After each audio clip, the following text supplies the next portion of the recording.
Kamusta? Ako si May. Ikaw? Hello there!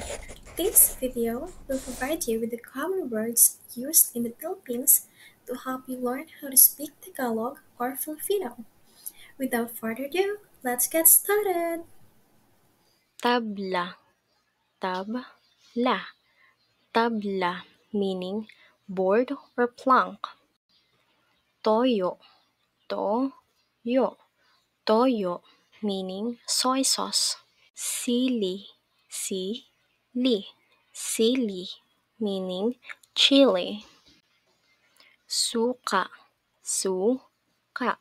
Suka meaning vinegar. Ulan. Ulan. Ulan meaning rain. Umuulan. Umuulan. Umuulan meaning raining. Bagyo. Bagyo. Bagyo meaning typhoon. Lindol. Lindol. Lindol meaning earthquake. Ipo-ipo. Ipo-ipo.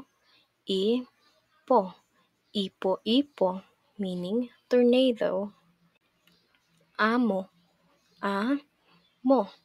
Amo meaning boss. Trabajador. Trabajador. Trabajador meaning employee.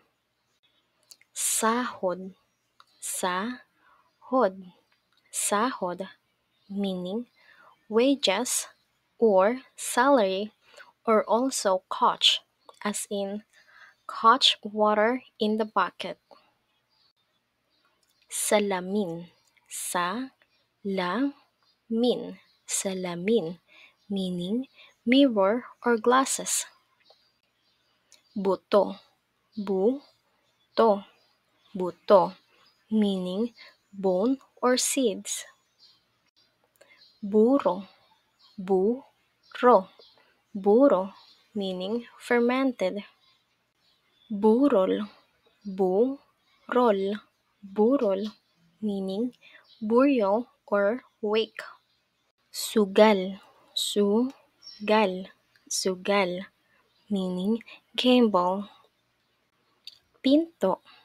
Pinto. Pinto meaning door. Walo.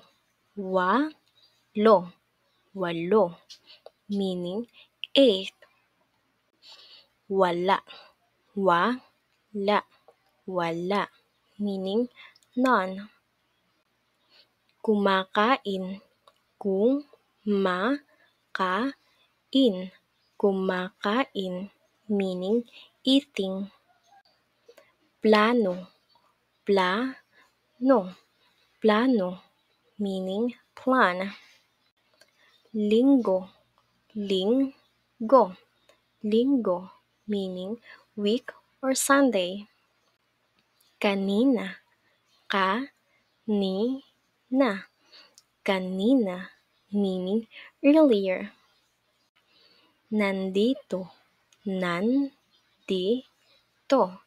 Nandito meaning in here. Thank you for learning with me. I hope to see you soon. Paalam!